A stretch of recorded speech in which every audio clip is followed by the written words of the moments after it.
m'appelle Lionel Giraud, chef propriétaire de la table Saint-Crescent à Narbonne. Nicolas Mille, qui est un collaborateur qui va œuvrer pour préparer cette recette, qui est avec moi à mes côtés depuis 3 ans, donc qui commence un petit peu à me comprendre et à me connaître. Et donc on va réaliser aujourd'hui, sur la saison de l'automne, bien sûr, on va utiliser donc le gibier à plumes, qui est un colvert, avec des navets de Pardaillan, qui est un navet AOC régional également, et de la courge noix de beurre, de la verveine, de la myrtille, de la framboise, quelques condiments, carottes sauvages, carottes pourpres, radis. Dans les radis, il y a plusieurs variétés. On va avoir l'inonakabu, on va avoir le radis blanc, on va avoir le radis glaçon et on va avoir le radis classique qu'on peut trouver un petit peu partout. Pour accompagner ce plat, on a choisi donc Château de Pouzol, cuvée 1437, qui est vin du Milliarvois et qui a une particularité, c'est qu'il est, on va dire, très prononcé sur la qualité terroir, mais qui amène aussi une certaine dynamique avec le côté un peu musqué du gibier, qui a souvent tendance à prendre un petit peu le pas sur les vins qu'on va déguster à côté. Donc là, c'est un vin qui correspond tout à fait vraiment à la délicatesse de ce gibier, et y compris la garniture autour du radis qu'on a amené.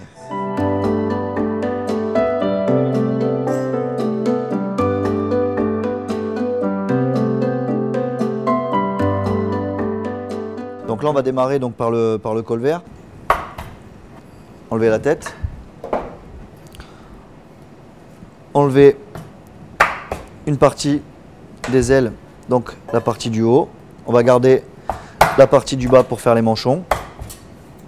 Voilà. Pendant ce temps-là, Nicolas va commencer à préparer la garniture. Donc, comme je disais tout à l'heure, on part du principe qu'on essaie de récupérer un maximum d'ingrédients, on ne jette rien, on cuisine tout. Les épluchures des navets, étant donné que dans les fonds, généralement on utilise du navet, là on va garder les épluchures du navet qu'on va bien rincer avant de les incorporer dans le fond. On va faire pareil pour les épluchures de carottes, on va faire pareil pour l'oignon bien sûr et le poireau et le céleri, et on va garder les épluchures du potiron aussi, enfin de la courge noix de beurre, du butternut. On va les utiliser aussi pour mettre dans le fond. Donc toutes les parures, toutes les épluchures se conservent, on peut les utiliser en permanence pour réaliser nos fonds. Ensuite, je continue donc sur mon colvert, je coupe les pattes, ceci. Là, je vais aller chercher les filets. Donc on va cuire les deux éléments de façon différente. Donc on va cuire les cuisses et les manchons avant, on va les faire confire dans de la graisse de canard. D'accord, de façon à avoir un aspect un peu plus souple et plus traditionnel. Et le coffre, donc la partie de la poitrine, on va légèrement la snacker côté peau, et on va l'assaisonner avec du sel, et on va l'envelopper dans une croûte de sucre. Donc on va utiliser de la farine, de l'eau, du sucre casson, et on va glisser de la verveine à l'intérieur, de façon à ce que pendant la cuisson à l'étouffer, dans cette croûte de sucre, la verveine se dégage et vienne aromatiser notre filet de colvert. Ok. Ensuite, on a notre coffre ici. On va enlever donc la partie qu'on appelle le croupion. Voilà, ça on n'utilise pas. Il y a souvent une glande qui est très amère. Donc ça, on s'en débarrasse. Maintenant, on va ouvrir notre coffre.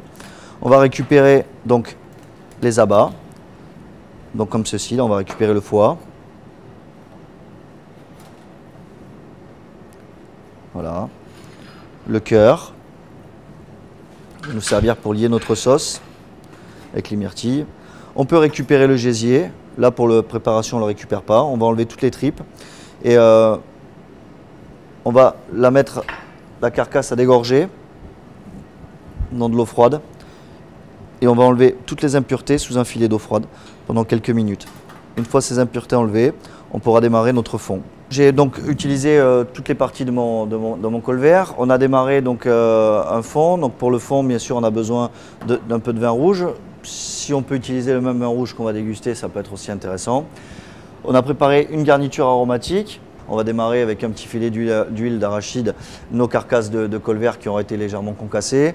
Ensuite, on va y incorporer le vin rouge quand on va déglacer les sucres, bien enlevé.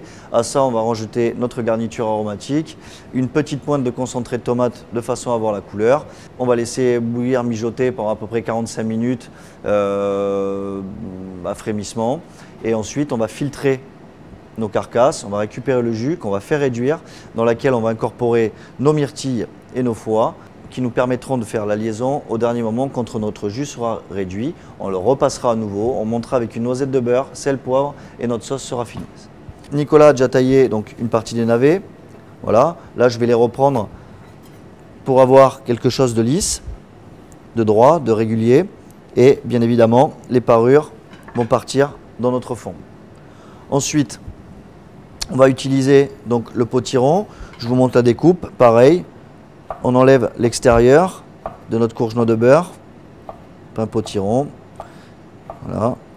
Pareil, on va les garder pour amener une valeur aromatique à notre fond. À ça, on va tailler des jolis petits cubes réguliers. Donc pareil, on ne fait pas de parures. Les parures, quand elles sont là, on les met dans notre fond.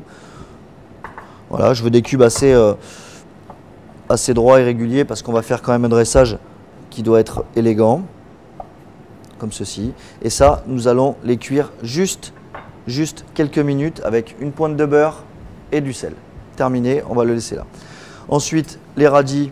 Donc là, on est pareil sur une cuisson à l'anglaise, une grande partie de la cuisson à l'anglaise. La carotte, on va juste venir la gratter comme ceci, ça ne sert à rien de trop l'éplucher. On va juste enlever l'excédent de petits poils.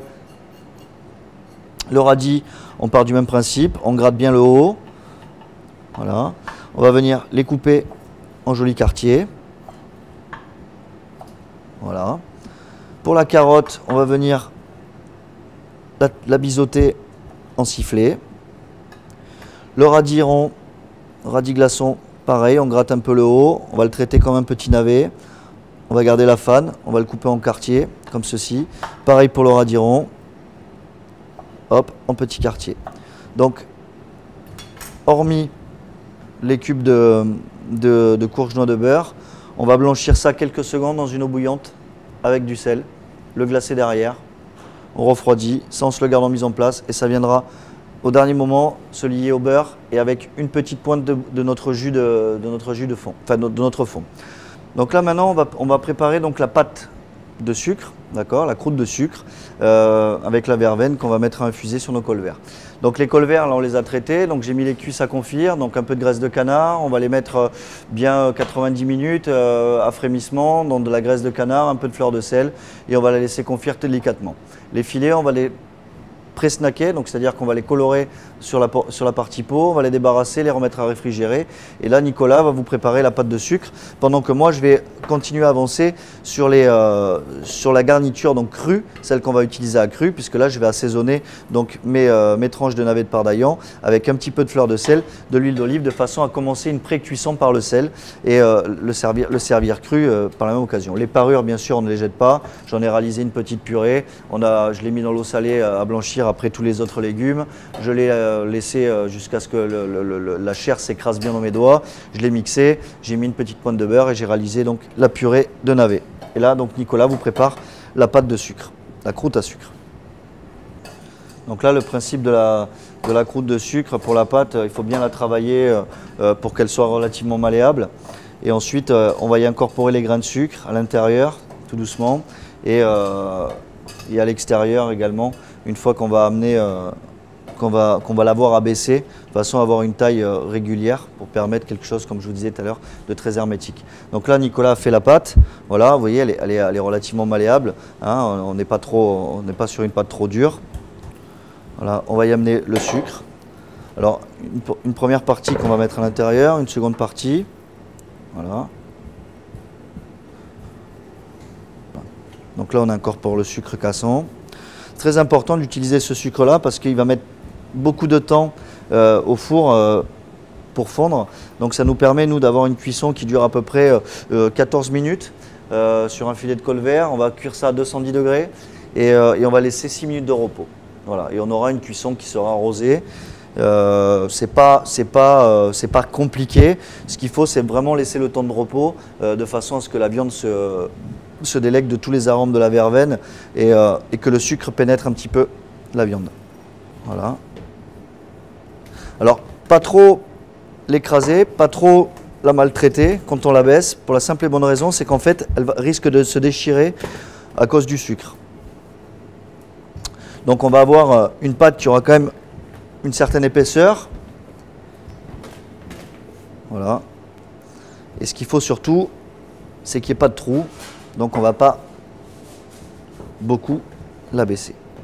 Donc là, on a snacké donc notre poitrine col vert, d'accord, voilà, que d'un côté, on lui a amené une légère coloration. On va venir déposer notre filet comme ceci. Nicolas va remplir donc un petit sachet de thé de façon à ce qu'en fait l'équipe salle, quand elle va ouvrir le col vert, ou quand vous à la maison vous allez ouvrir le col vert, vous n'allez pas retrouver avec toutes les feuilles de verveine dispatchées à trier. Là au moins vous avez juste le sac à enlever et le tour est joué. On va légèrement décaler de façon à tomber juste quand on va replier. Voilà, comme ceci. On va venir donc reformer la poitrine. On va donc mettre de l'eau. Voilà. On va revenir faire un léger tour. Voilà. On va enlever l'excédent de pâte par la suite. On va recoller encore les côtés. Voilà. Et là maintenant on va reformer notre poitrine. Donc on va revenir ici, on a la pointe. Ici on a le dos. On va venir inciser. Faire toujours attention que ça soit bien fermé. Si ça manque un peu, on repasse un petit coup d'eau et on la retravaille. Ensuite, pareil sur le côté. Voilà. Pareil, je vais vérifier que tout soit bien collé. Je vais rabattre un petit peu ma pâte. Voilà. Et là, c'est parti donc pour une cuisson au four à 210 degrés. Pendant que la poitrine de col vert est au four, donc sachez quand même que c'est une cuisson qui doit être servie de suite. Donc on prévoit d'avoir toute sa mise en place de terminée, sa sauce réduite et liée qui est ici, son petit bouillon qu'on avait récupéré un petit peu à l'avance pour faire notre liaison des légumes. Nos légumes sont cuits à l'anglaise. On a nos navets de pardaillon cru qui ont été cuits au sel et à l'huile d'olive. On a découpé un petit peu de framboise, on a découpé un petit peu de myrtille. Donc la finalité de la sauce, je récapitule, on fait réduire le fond. Au dernier moment, on incorpore le foie, le cœur, la myrtille. On fait un petit peu encore réduire avec ça. On mixe la partie de façon à ce qu'on ait le goût du foie, le goût de la myrtille. On filtre, on récupère ça, on met une petite noisette de beurre pour la brillance, on fait la liaison et on a la sauce qui est finie. Là ici dans notre bouillon, on va y incorporer une petite noisette de beurre. On va y mettre nos légumes. Voilà, et on va les lier, ce qu'on appelle lier, on va faire fondre le beurre, donc le contact de la matière grasse et du bouillon va créer une liaison et on va enrober en fait nos légumes de cette liaison-là. Ensuite, comme je vous ai expliqué tout à l'heure avec les parures du navet, j'ai fait ma purée de navet. Donc là c'est terminé, récapitulatif de la purée de navet, les parures, on peut mettre un peu de lait, moi j'ai mis de l'eau, hein, j'ai utilisé la même anglaise que tout à l'heure, mais on peut mettre du lait pour avoir une couleur encore plus blanche. Et bien évidemment ça va nous amener un peu d'onctuosité si on met du beurre à la fin au moment de mixer. Donc on met tout ça dans un blender, on met la noisette de beurre, on mixe, on lisse, on passe au chinois si nécessaire et on aura une purée qui sera onctueuse et lisse comme ceci.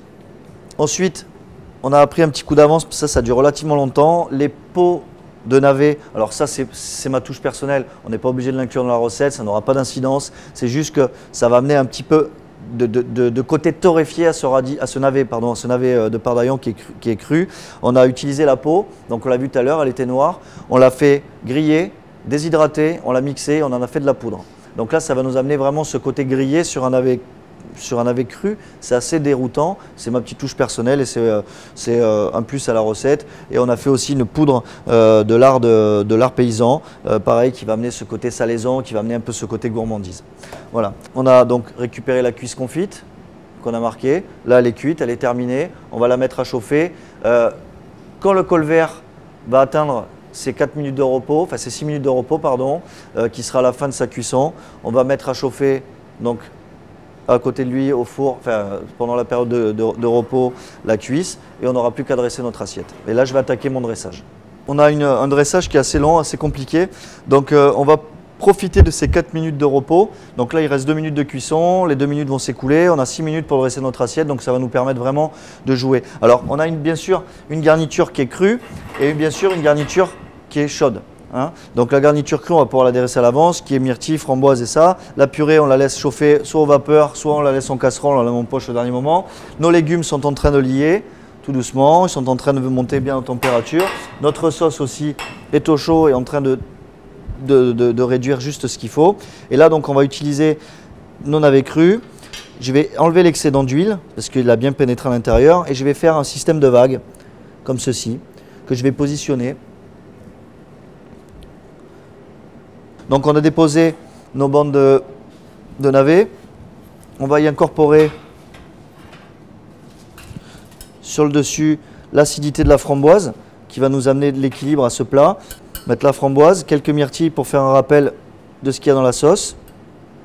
On va déposer dessus, donc comme je vous disais tout à l'heure, la poudre de pau, la poudre de lard paysan qui amène le côté gourmandise. Là on va déposer donc maintenant la garniture chaude. Ensuite on va y déposer à la poche quelques jolis points de purée. Ensuite je vais y déposer quelques végétaux. Donc là on est sur une fleur de concombre. Voilà, ça va amener un peu de jus. Là, on est sur de la livèche fraîche. Donc là, c'est la pleine saison, en plein dedans. Là, je vais déposer quelques fleurs de brocoli. Voilà. De la corne de cerf.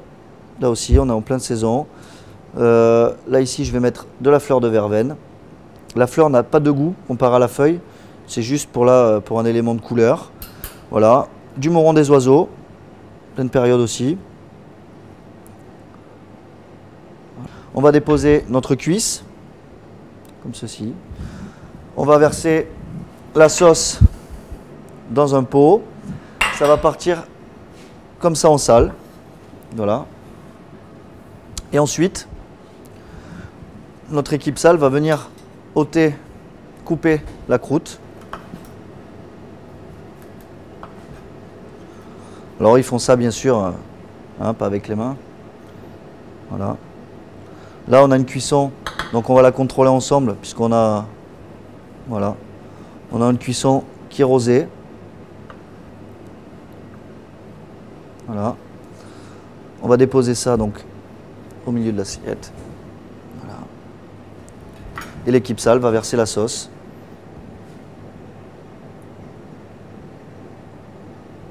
Sur le col vert. Bon appétit!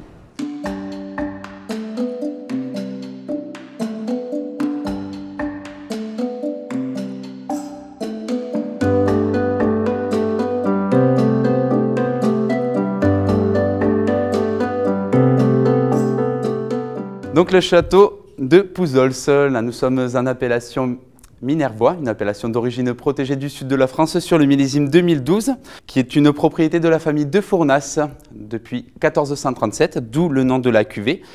Donc là on va découvrir un assemblage à dominante Syrah, Syrah qui sera accompagné de Grenache noir et de Mourvèdre, cépage typique du sud de la France. Donc tout d'abord nous avons une robe rouge grenat, très massive, qui va vraiment prendre les bords du verre. Il sera également accompagné d'une très belle limpidité. On a des arômes de myrtille, de cassis confite, également fraise des bois sauvages que l'on retrouve dans le sud de la France et dans nos forêts. Également donc une marque bois très intéressante mais pas trop marquée qui va pouvoir s'ajouter donc à la complexité de ce vin. Un deuxième nez un peu plus ample au niveau intensification. Où là donc on va pouvoir découvrir quelques notes de torréfaction qui seront très intéressantes sur le plat.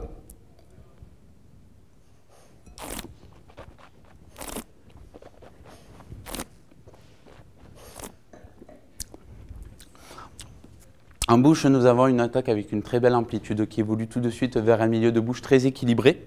Un équilibre qui sera caractérisé par cette marque de bois toujours très présente, accompagné donc de ces arômes que j'évoquais précédemment à l'olfaction, ces arômes de myrtille, de cassis sauvage et de fraise des bois. Donc une très belle structure, marque de bois qui évolue petit à petit pour finir donc sur une finale très légèrement amère. Donc des amers qui pourront se retrouver également dans le plat du chef. Une finale à 7-8 Caudalie, donc ce qui reste relativement puissant. Je vous invite donc à passer ce vin en carafe une bonne demi-heure avant la dégustation et avant votre repas pour ainsi en profiter pleinement. Très bonne dégustation.